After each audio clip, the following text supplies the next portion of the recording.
You're watching Where's the Buffet, the show where I talk about my poor choices and how they led me to where I am today. Bad drag experiences. So, I used to have a regular gig at a local gay club, pub. It was more of a pub. I used to do hosting and stand-up and a few games and stuff. Just to put some context in here, this was not your normal sort of gay venue. It was full of octogenarians, basically. The owners wanted to update the place and make it like cool and young and hip. So they called me because there's no one cooler or more young or more hip, apparently. So I had quite the task ahead of me because I had to bring in a new crowd, and I don't really have fans or a draw, really. So I just thought I'll, bring a few of my friends and try and get an atmosphere and have a good time. So I did a few games, and there's no one is joining in except for my friend, and I'm just like, fuck, like this is bombing. I did a game and there were 3 teams of 2, and the first team, like, we were all done, everything was done, so I picked a winner, so I said, give a cheer for team 1. Crickets. And then from the back, near the bar, this old, like, haggard gay man turns around and just goes, boo.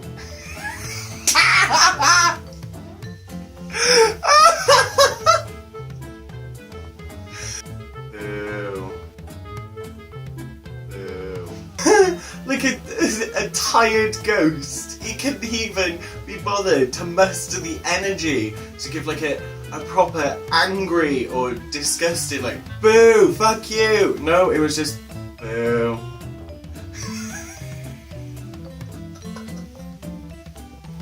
That was it. I didn't work there again. I did a stand-up gig a few years ago for a charity, so it's like unpaid, like no pressure. And this was when I was first starting out. So I went, and I was due to be on at, I think, 8 o'clock.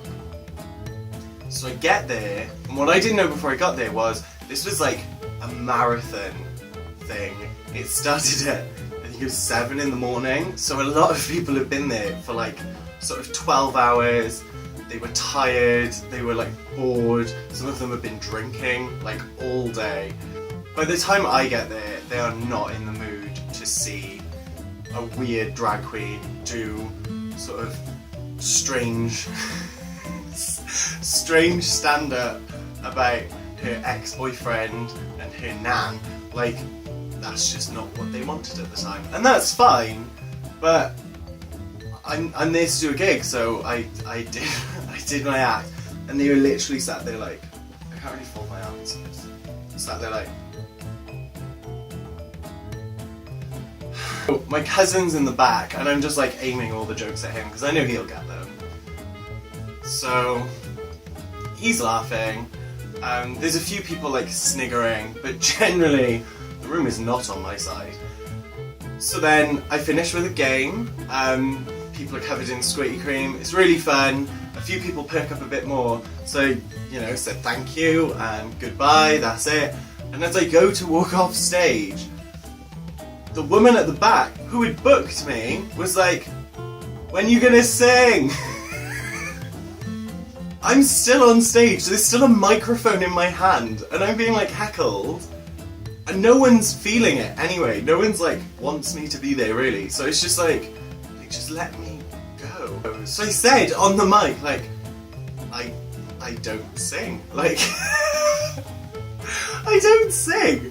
Everyone knows this, like, it's all over my Facebook. I'm not a singing performer. And she was like, why? And I was just like, because I'm not good at it. Like, I was like, you sing. And she was like, no, you sing. I was like, no, I'm not. No. So I just walked up. And afterwards, a few people came up and were like, yeah, you were good. You were good. You were good.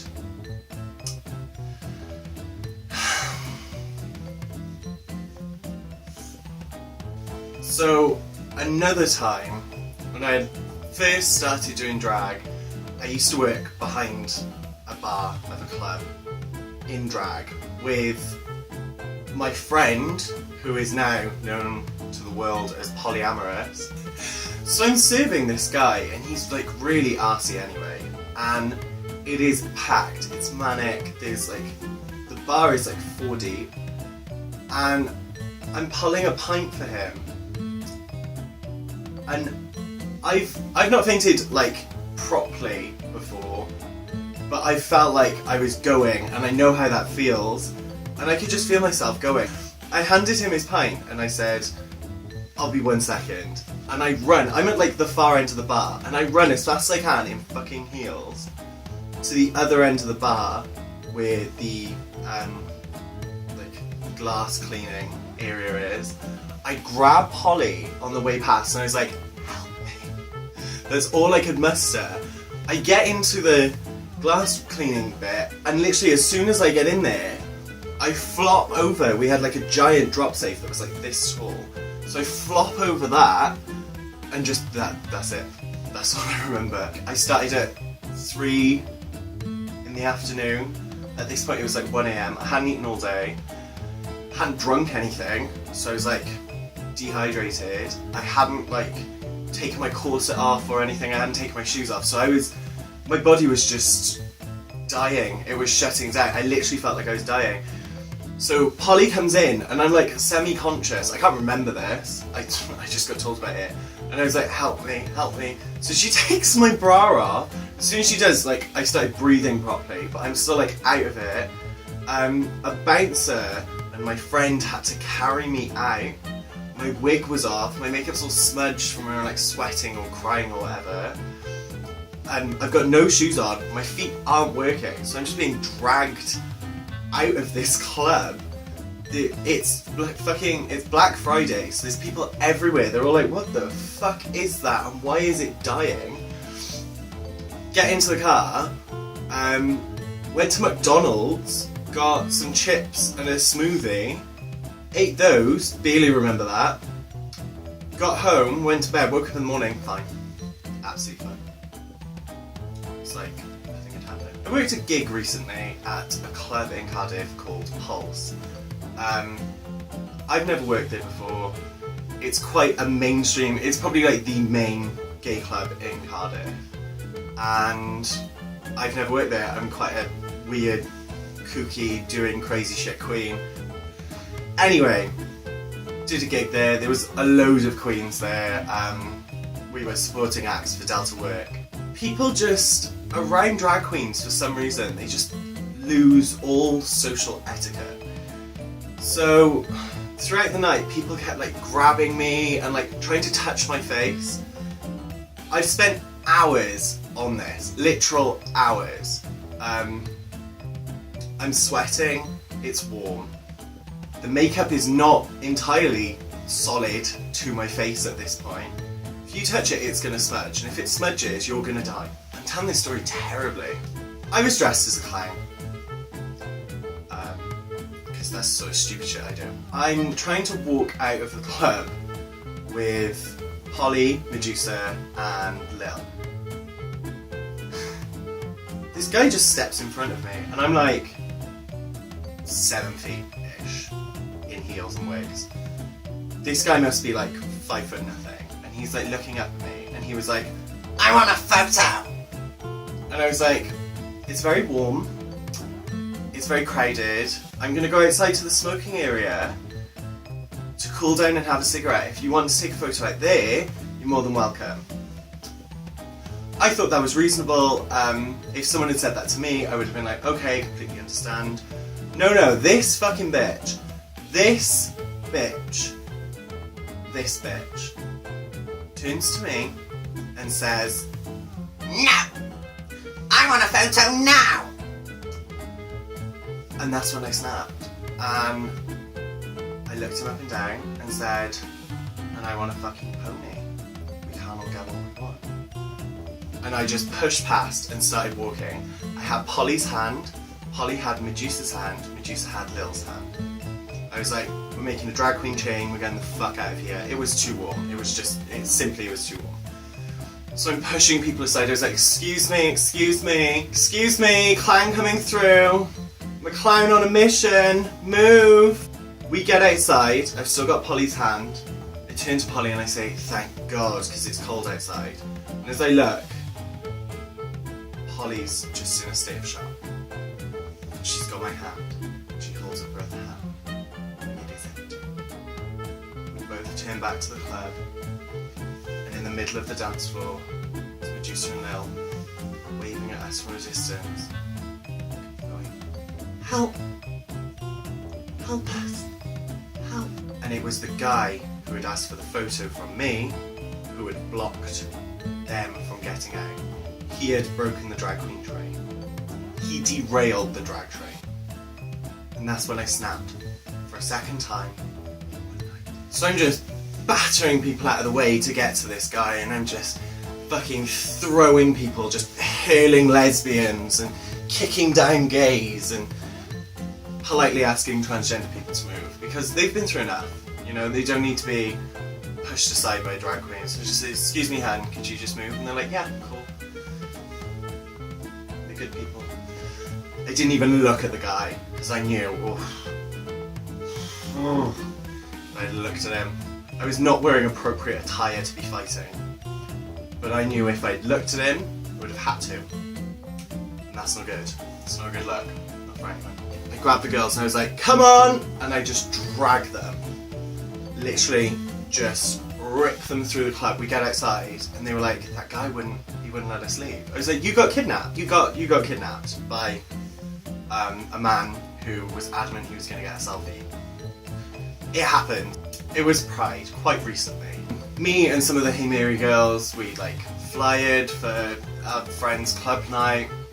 Then we spent the night at the club night. And it was a really good day, it was a really good night. Except for one little thing. I was stood outside in the smoking area, and I was with like a few of my friends, like some randomers, just talking, socialising, being, you know, the social butterfly that I am. This guy is like just stood staring at me, and there's two other guys with him and a van. Why do you need a van? Why do you need a van? What are you transporting? So I kind of like keep away from the guy. Like, they're on like one side of the sort of alleyway that's the smoking area for this club.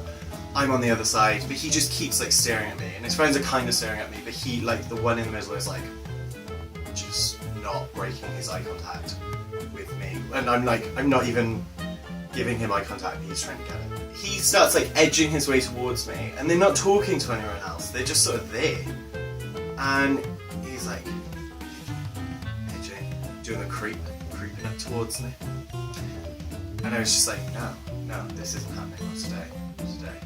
So he comes up, he starts taking photos, and because it was Pride, I'd been getting like, people were taking photos all day, and like of all of us, you know? So I didn't really mind. So he took a few, and I was like posing and like doing funny shit, and then it came to a natural end, and he didn't stop taking photos. I just heard that on his phone. I was like, okay, that's enough now. And he did. Apparently it wasn't. So I just sort of turned my back on him, and then realised, like, this looks as good from the back as it does from the front. So I go into like the crowd of people smoking so that you can't take photos of me. So then through the night, every time I went anywhere, like in the smoking area, or generally like outside, he'd just be there like staring. And his two friends I couldn't see anymore, so I was like, they're like lurking in the shadows waiting to pounce. I couldn't see the van anymore, so I was like, that's around the back, like with the fucking side door open, ready to bundle me in. And I was like, this is happening. So I'm chatting to this like random guy who was really nice, and then he just comes up and he's like breathing, like here, like right here, like he's basically sniffing my fucking hair. I was just like, no thank you, no thank you sir, and he just wouldn't leave. And this guy I'm talking to was like, just excuse me, just leave. And he wouldn't talk, he wouldn't say anything, he was just like breathing in my fucking ear. So I was like, I'm just trying to enjoy my night sir, and that didn't work. And he just kept doing it, like wherever I was literally running around like trying to dodge this guy, and he just kept following me, and I was like, just fucking go. There were no bouncers, no one was really like helping. So then this random guy who I met on the night, because like Medusa's like flirting with some fucking random dude, Lil's flirting with some other random dude, Holly was at a different party, Hicks is DJing, like all of my friends are preoccupied, and I'm about to get fucking human trafficked, and no one cares. So I start thinking like, okay, I'll ring my dad. So I thought, I'll ring my dad, and then I thought, no, I've seen Taken, that doesn't end well. Plus my dad doesn't have a particular set of skills. I was like, I'm gonna get taken, and I can't even bring my dad. He doesn't work for the fucking FBI, he doesn't work for the CIA. He's a bloody welder. Like, don't get me wrong, he's a hard man, but I don't think he'd be able to find me, or would he? He probably would. He's pretty good, my dad. No, but I wouldn't want to get taken in the first place. That's the point. It's the principle of the thing. You don't want to get human trafficked, you know? Whether you'll be found or not, you don't want to be. I start thinking of options. I'm thinking, how far is the police station? And we're literally in like an alley. Like, there's clubs and stuff, but it's an alley, and there's only like the way in and the way out. It's like dark and creepy, and an alley. Like, I was like, this is it. This is how I die. Like, remember me fondly, girls, because I'm fucking gone. And then in the crowd, I see a beacon of hope, a bright, shining light.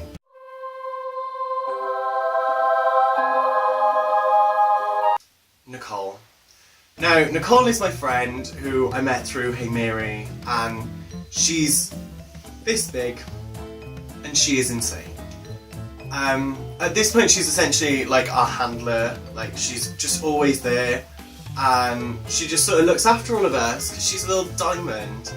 And I look at Nicole and she just knows, she looks me in the face, she like knew something was wrong. And I was like, Nicole, help me. And this guy's like literally behind me at this point, and she gets between us, puts her hand in his face and just shouts, no! So Nicole's just like mouthing off at him for ages, and then he did finally leave. Nicole basically saved me from being human trafficked. So, thanks Nicole. Long story short. So that is my 5 worst experiences in drag. What I can take from this is the world's full of awful people, and I'm one of them. You know, send this to your nan, just brighten up her day, because I'm a delight. I hope you enjoyed.